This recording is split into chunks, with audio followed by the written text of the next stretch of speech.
Hi. So I saw something called beetroot roti on Instagram the other day. I saw somebody's dad was making a beetroot roti, and I saw that they grated some beets. So I did that, and I want to make the beetroot roti. So I saw that they mixed the grated beetroot with some atta. Atta is whole wheat flour, and I have some, so I'm trying to make that today. It's healthy. And okay, also I also had a diagnosis of high cholesterol last week, and I'm a bit, please ignore my chopping counter. I just chopped half of the beet, I mean grated half of the beet. So let's see how this goes. I've got my water, and I don't want to pour too much into this in the beginning. Just want to see how it goes. Okay, let's see. Okay, let's give it a shot. When people make these things on TV, they look so simple. It's just when we try to make them, it's hard. Also, my rolling pin is not really for roti rolling. It's for pizza, I think. And also this rolling pin is also not for rotis. It's for pizzas. So, yeah. Let's see how this goes. And also, I'm not very good at making rotis. I've made rotis before. They tend to be a little problematic for me, but I like to eat them, so why not?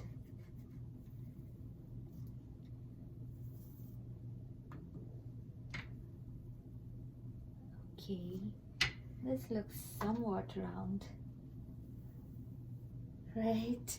It's somewhat round, and it's not very slim. I want it to be very thin, so I want to keep rolling it a bit more and then see how it goes. I'll put it on the pan, the frying pan.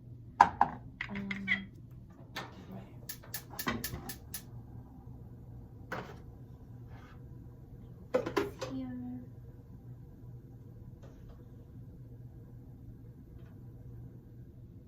It become too hot. Let me see.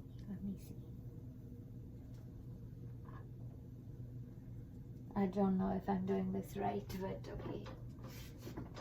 As long as something comes out and it's edible, so. Just put more flour on the pan so that it doesn't stick.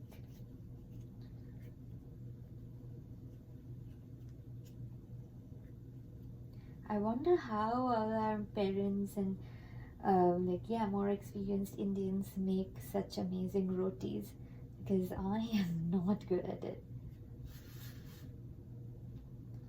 And also, I don't cook that much for myself. When Anupam is here, like whenever my husband visits, I make good food at home, but when I'm alone, I just eat random stuff. Like, I have cucumber at home, and I just like chop some cucumber, mix it with some avocado or onions, and that's it. And I don't cook. And of course, like, I don't like cooking anything with potato, because potato takes forever to get cooked. Oh, this looks good. It's not that sticky.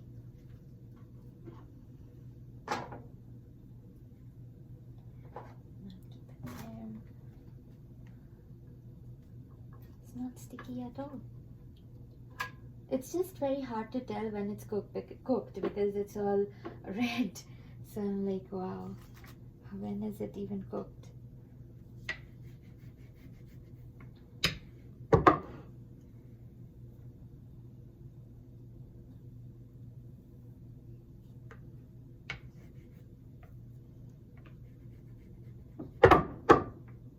Making a lot of noise.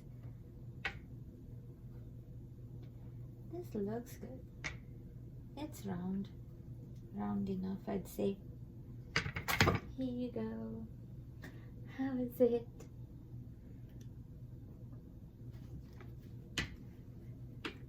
Yesterday I saw some YouTuber from India trying to tell people that don't fat shame people, and it's okay. Sometimes we become a bit heavier than we want to be, and then we lose it again. It's normal day-to-day life thing, and I'm like, yeah, and I've lost so much that I don't know, I've probably, like, I mean, I've not lost a lot. I in fact gained a little bit, but then I'm on the skinny side. I'm a skinny girl, and I'm also short, so I'm kind of overall tiny. So I was like, yeah, it's not like being skinny is always healthy. I'm skinny, and see what my diagnosis came out to be. I'm kind of sad about it. But anyway, I'm making these healthy choices, and hopefully things will be better soon. I should wash my hand. I'm really red. It looks like I played with colors like Holi.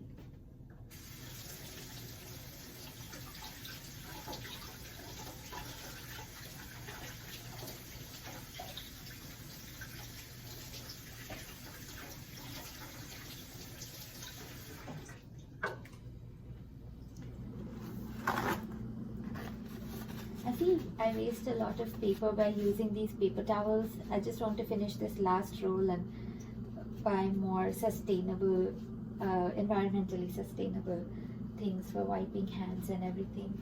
Of late, I've become very conscious about sustainable, using sustainable things. So like even for clothes, I don't feel like buying a lot of clothes because I feel we are leaving, as human beings, we are leaving a lot of carbon footprint every time we buy unnecessary clothes. Like every time you buy something that you don't need, you are kind of accumulating more things at home which you will probably not use a lot in the future. And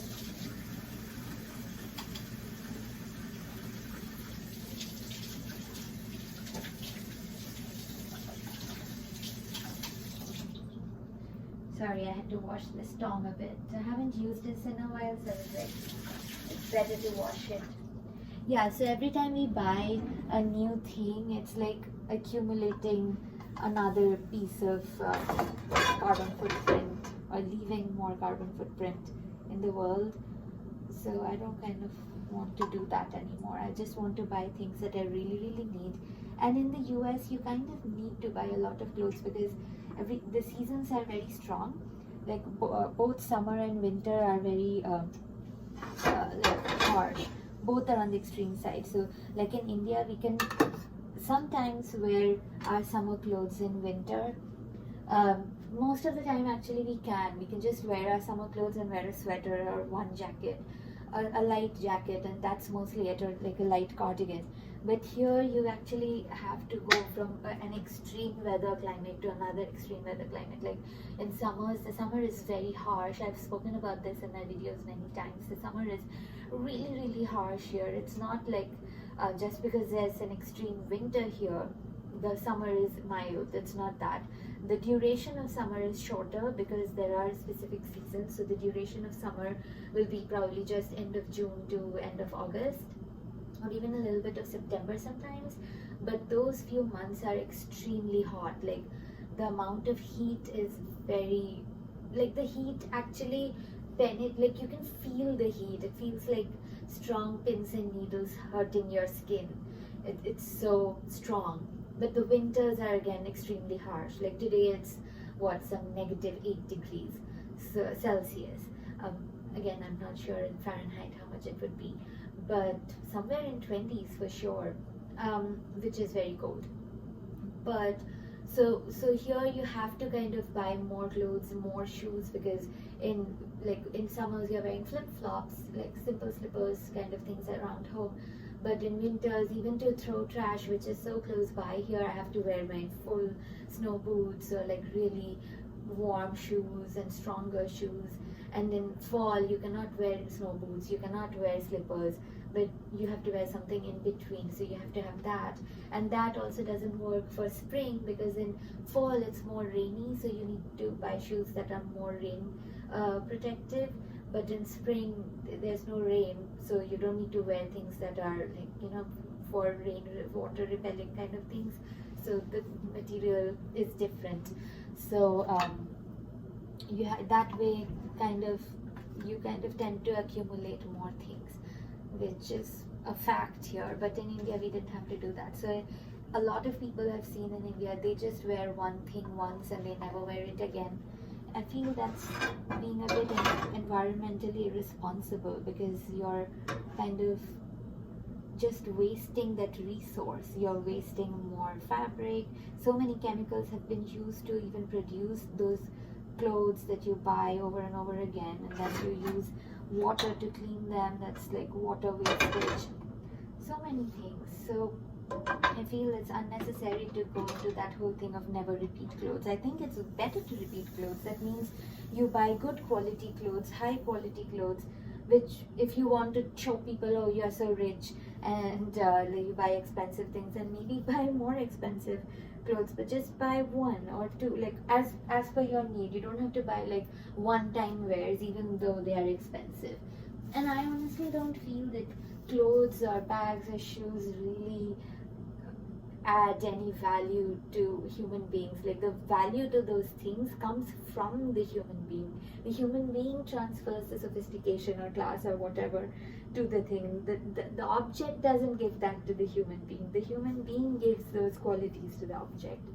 So I find it very weird when people say, oh, I need to buy more classy clothes. I mean, clothes are not classy. Of course, they have to be respectful of the occasion that you're going for. Obviously, you cannot wear inappropriate clothes in inappropriate occasions, but just upgrading a wardrobe to match status changes, I think that's a bit of a waste, because we as human beings give quality to objects. Like, my dress doesn't make me smarter, my dress doesn't make me prettier. It's just me who makes things the way they are, and that is it. That really is it. And it's actually smart buying if you can buy one or two essential things which are good quality and you can repeat wear them. If you can't repeat wear some things, that means you didn't buy a good quality thing in the first place. So you need to have the eye for good quality, which again brings us back to using the brain again.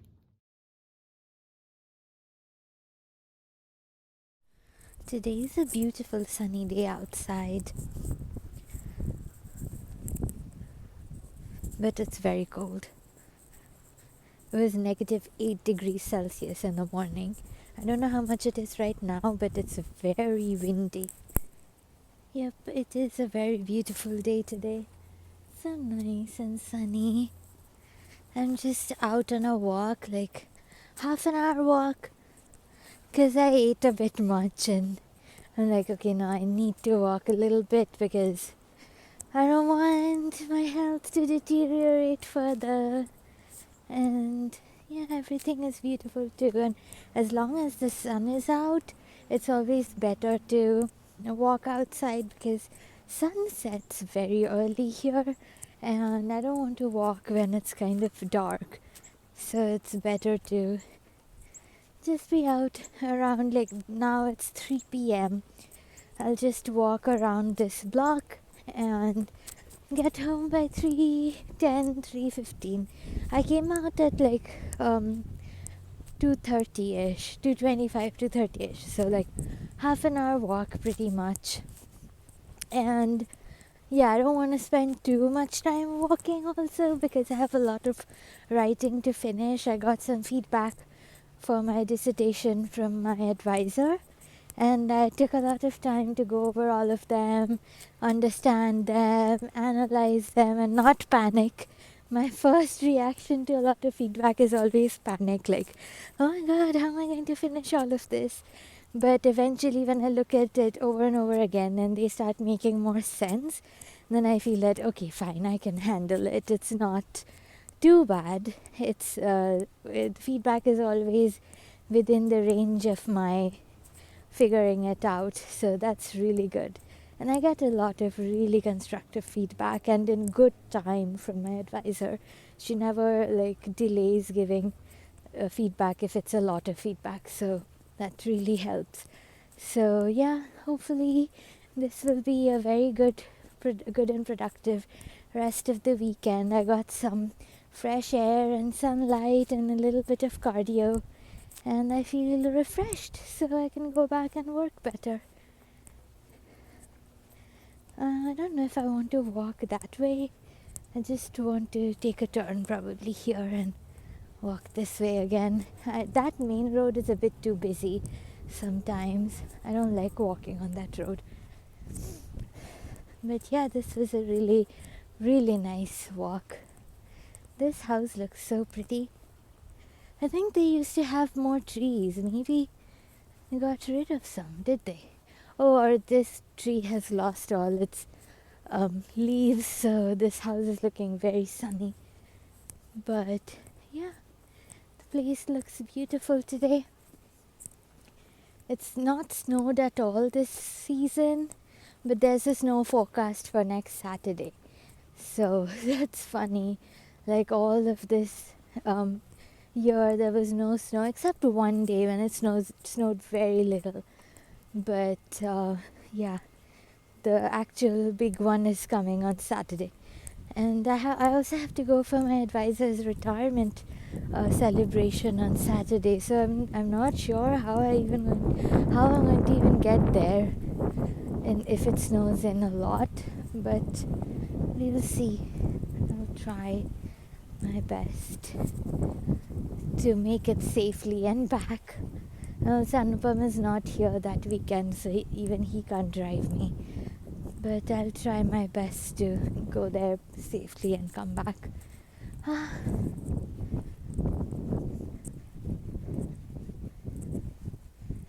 Such a quiet afternoon.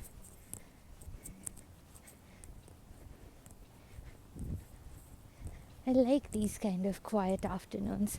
Often when Anupam is here, we go to like small little towns nearby. Like last weekend we went to Newcastle, old historic Newcastle. It's only about 15-20 minutes drive from here.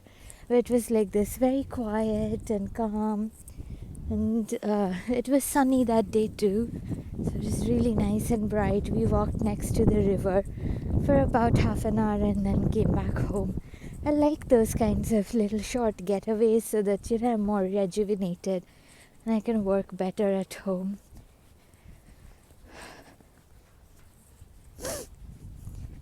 This last weekend was a bit stressful for me because of the 2 interviews. Like, even though when you have an interview, you don't really have to do a lot before it, but the stress was so much that I couldn't focus on anything else.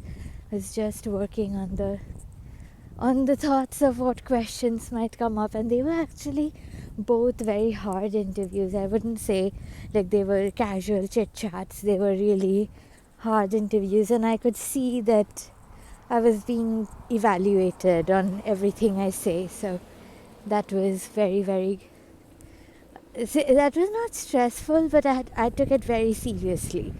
So I really want to get a job before I graduate so that I can graduate in peace. Otherwise I'll be so sad. I mean, I'll still find something even if I graduate without one. It's just going to be a bit harder with the pressure of the OPT and everything. And the OPT time frame is also very short. So I don't know.